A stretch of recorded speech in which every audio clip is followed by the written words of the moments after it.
Hi, thanks for joining me on Wilderness with Amani. I'm in the Ruby Mountains. Just woke up, had my big vat of oatmeal, filtering some water. Then I'm going to go fishing on down in Liberty Lake. And I got up here yesterday. The original plan was I was going to hike up here, fish Liberty Lake for half the day, sleep, hike over to Favre Lake way over there, maybe come back, fish Liberty Lake a little bit more. What actually happened is I got up at 4 in the morning when I was making those plans, and after driving 5 hours and then hiking in here, I set up my tent and I crawled inside and I went to sleep. So that didn't happen. The half a day of fishing Liberty Lake didn't happen. I did run down there and do a little fishing for Wilderness with Amani Patreon right before dinner. Just like 40 minutes. And I got a couple of nice brookies, and I saw a nice, some kind of, I don't know. I heard there's Lahotans in here, I read, but I'm not sure. But I saw something that was like 14 inches swim by under this ledge I was fishing. And he was right along the ledge. Not a lot of risers. Like right now, the lake is dead glass, and there's not a single riser, and there weren't a lot of risers even in the evening yesterday. But there's some decent fish in here. The brookies I got were decent. So, oops. Obviously that's full. Got my water ready to go. I'm probably going to power some cold coffee. And then I'm going to head down there and we're going to get it going. Here's coffee, Wilderness with Amani style. Got your Great Value instant dried coffee, 2 heaping scoops measured out. Got some freshly filtered water, lake temperature. Pour it in there. The Great Value freeze-dried coffee. That's like the beans they sweep off the floor at the Folgers factory because they didn't make the cut. Mix it up. I ain't got no time for fancy hot water.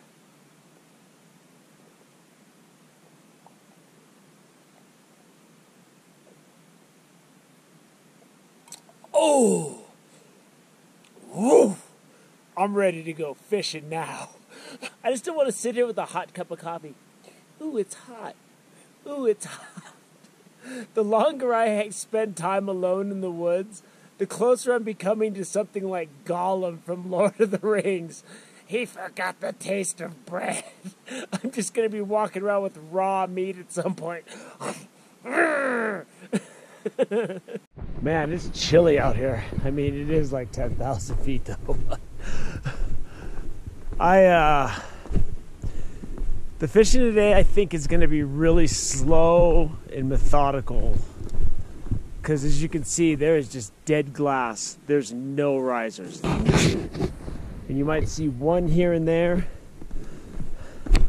And both the fish I got yesterday, I got letting a woolly bugger sink down so deep that my floating line was pointing straight down, and then I would just give it little pops, and then occasionally a big strip, and I was getting in there. I got nailed. I got 2 fish in like 10 or 15 minutes time. I didn't have any jigs yesterday. I just rigged up my fly rod and ran down here before it got dark.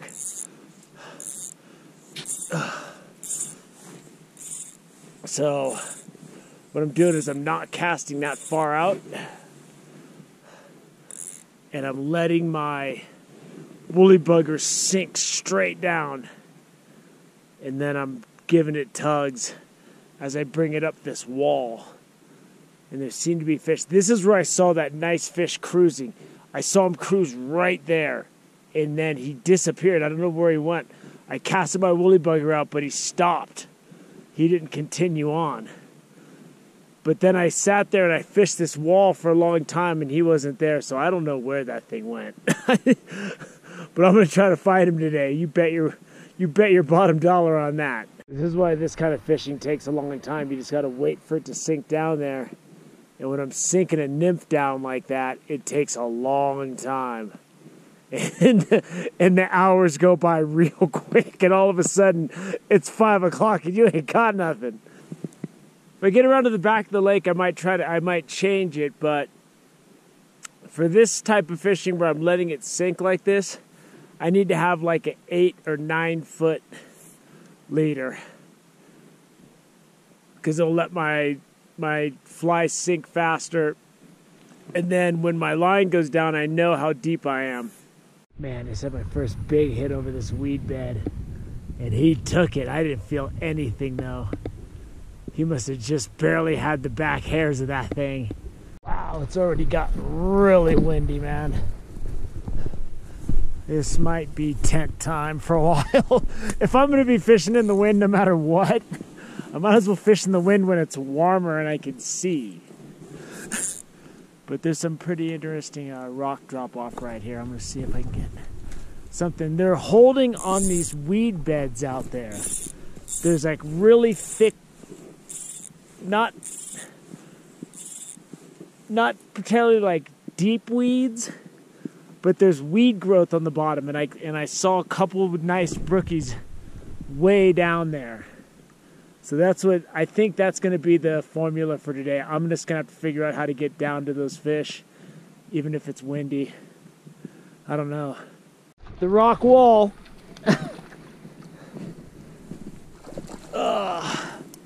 And this is a nice brookie.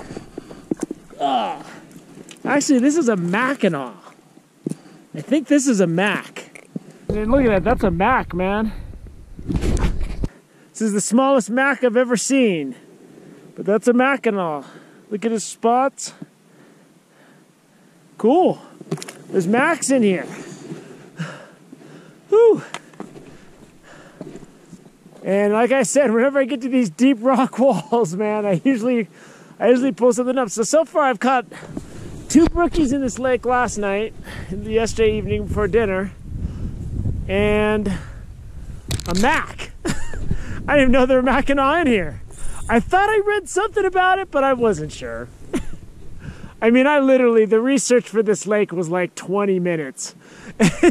But luckily, if you just Google Ruby Mountains, a lot of stuff comes up, so I was able to research it quick. This is a brookie. And I'm just fishing these weed beds, man, fishing the weed beds deep.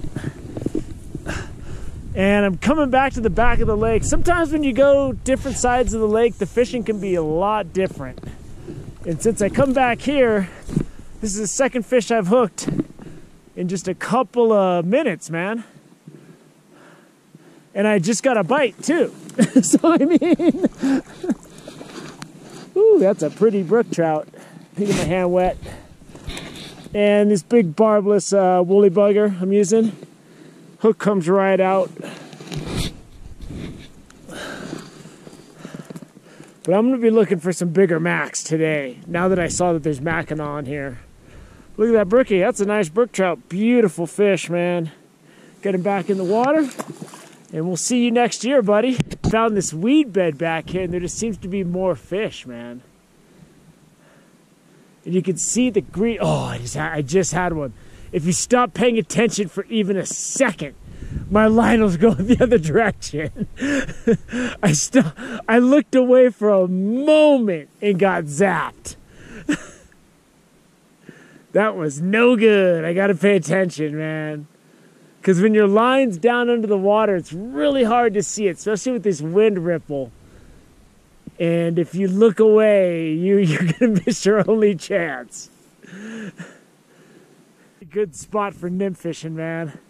I can see brookies way down deep, just cruising the weed bed. And I'm just letting it sink. But when you let it sink and you got this wind chop, even with polarized glasses, it's really tough to detect strikes.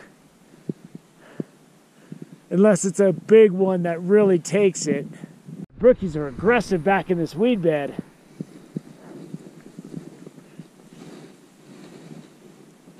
And I don't know where my net is, but I want to land this one because this is a better brookie.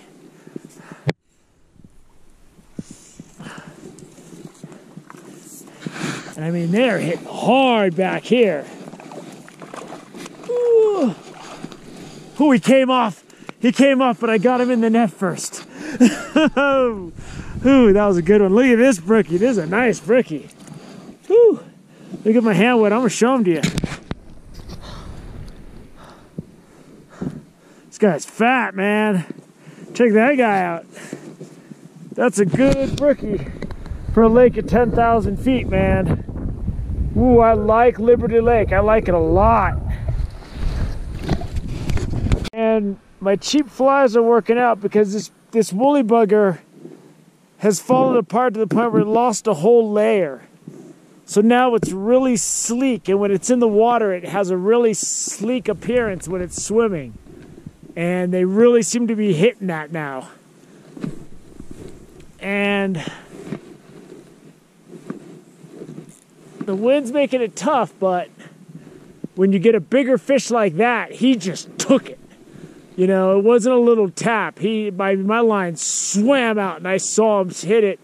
I went to set the hook. I barely felt him, and then he came right back and nailed it again. So I'm just letting it sink a while, like I've been doing, because these fish seem to be deep.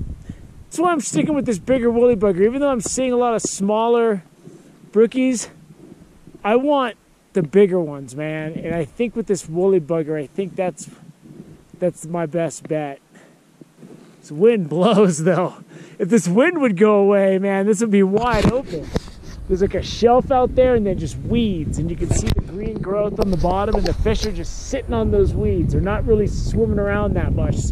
They're staying really stationary. With the pattern I'm fishing, it really makes sense just to keep moving because the fish aren't really swimming around that much. I mean, I see them either suspended or they're just staying like in a small area. And once they see your fly, you know, you're pretty much done. if they see your fly and they don't go for it, or you miss the strike, then, I mean, the party's pretty much over when it comes to that point. There are a bunch of small brookies out there that are just more than willing to attack my woolly bugger, but they're so small. Like, if I put a nymph on, I could catch 10 fish right now. I can see a couple down there suspended. But if I do that, I don't know if I'm going to get the big guy before I get the little guys. And I don't want these little guys. I want big guys. Crap. Oh, he got off. There was a big brookie down there swimming around in the weeds. And that smaller guy got it first. And they were both kind of going for it. I could barely see them down there, but there's brookies just cruising that weed bed down there, and they're just kind of hanging out and going in circles,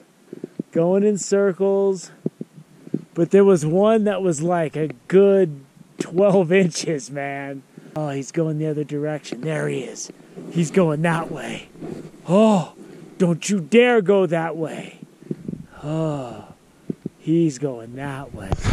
Crap, I had one of the bigger ones hooked. It was like that last nice one I had.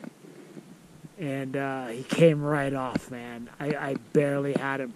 I couldn't see the strike early enough because there was wind on the water. And I picked up on it a little too late. And I just didn't get the hook set, man. Oh, that hurt. That hurt. Ouch. Ouch. Man, I've lost 2 nice fish in a row. I gotta get my pack off. I gotta concentrate here. Darn it. I got this deep ledge right here, and I'm just starting to fish it. In my first cast, I hooked a nice brookie down there. And I'm letting it sink out there, but my target is to get it down deep. Ooh, there's one going for it. Oh, he swam around it. He might have been the one I just hooked. He looked about the same size. That was a nice fish. But my goal is to get it down deep because it's like 20 feet deep right on the other side of this rock. I want to let my line get straight up and down so that right when it gets up next to this rock, if there's a big brookie down there, I can take advantage of it. Almost useless. I can't see a thing. I can't see my line. It's just, I can see my line on top of the water, but I'm like, I mean, I'm so far past guessing at this point. Okay, the wind's stopping just long enough. I'm right on the other side of that ledge. That's where I want to be. Give it a tug. If it's gonna strike, strike now. Strike now.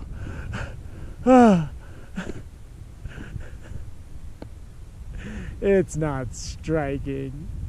I got one on the other side of that rock wall. There's a lot of guesswork right now as to whether or not I'm actually getting a bite, because it's just...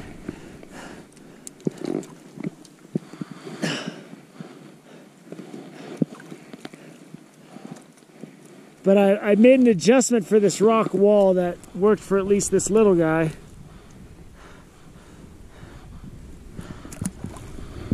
So the adjustment I made, because of this wind, I can't see that between the wind and the glare, even with my polarized glasses, I can't see my line under the water. So I'm doing a much shorter cast and just letting it sink quickly on the other side of this rock wall. And my goal is to get it down to like 15 feet by the time it reaches the wall. And then I just creep it up. Like right now, I could be getting a hit. It's very hard to tell.